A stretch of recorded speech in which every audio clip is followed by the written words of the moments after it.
ఏదైతే టీసీఎస్‌లో ఉద్యోగులకి సంబంధించినటువంటిది, అక్కడ ఏకంగా ఆ సంస్థ హెచ్ఆర్ హెడ్డే 7 ముస్లిం అబ్బాయిలకి కావాలని టీమ్ హెడ్స్‌గా ఇచ్చి, అందులో హిందూ అమ్మాయిలని పెట్టి, వాళ్ళు చెప్పినట్టు వినాల్సిందే మీరు.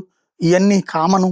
వాళ్ళు తినమంటే తినండి, వాళ్ళు తిరగమంటే తిరగండి. అప్పుడే మీకు బాగా వస్తాయని ఇంక్రిమెంట్లు అట్లాంటివి సెట్ చేయడం గాని, ప్రోత్సాహకాలను ప్రకటించడం, చివరికి ఆళ్ళ మీద అత్యాచారాలు చేసి ఆ వీడియోలు అదే అత్యాచారం అని చెప్పకుండా ఒక వాళ్ళని లోబరుచుకుని చేసేటటువంటి చేష్టలు, వీటన్నిటి వ్యవహారాల నేపథ్యంలో ఇప్పుడు అరెస్ట్ అయినటువంటి ఉదంతంలో కీలకమైనటువంటి అంశం ఏంటంటే, టీసీఎస్ యాజమాన్యం సరైనటువంటి సపోర్ట్ ఇవ్వలేదు. పోలీసులకి ఫస్ట్ ఈ కంప్లెయింట్ వచ్చిన ఫస్ట్ వాళ్ళు టీసీఎస్ మేనేజ్మెంట్‌కి కంప్లెయింట్ చేస్తే, ఆ మేనేజ్మెంటల్ పొజిషన్‌లో ఉన్న హెచ్ఆర్ హెడ్డే దీనికి కారణం కాబట్టి, అసలు యజమానుల దృష్టికి పోనీయలేదు.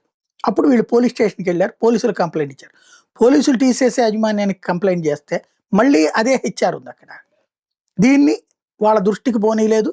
చివరికి నాసిక్ మేనేజ్మెంట్ అయితే ఏమాత్రం పట్టించుకోకపోవడంతోనే మీడియా దగ్గరికి రావాల్సొచ్చినటువంటి పరిస్థితి. చివరికి ఎస్పీ అప్పుడు జోక్యం చేసుకోవడంతో ఈ వ్యవహారం తనే నిజమో కాదో వెరిఫై చేసుకున్నారు. డెకాయ్ ఆపరేషన్ చేయడం వలన ఇది బయటపడింది. లేకపోతే గనక వీళ్ళు తప్పుడు ఆరోపణలు చేస్తున్న వీళ్ళ మీదనే యాక్షన్ తీసుకున్నా ఆశ్చర్యపోనక్కర్లేదు.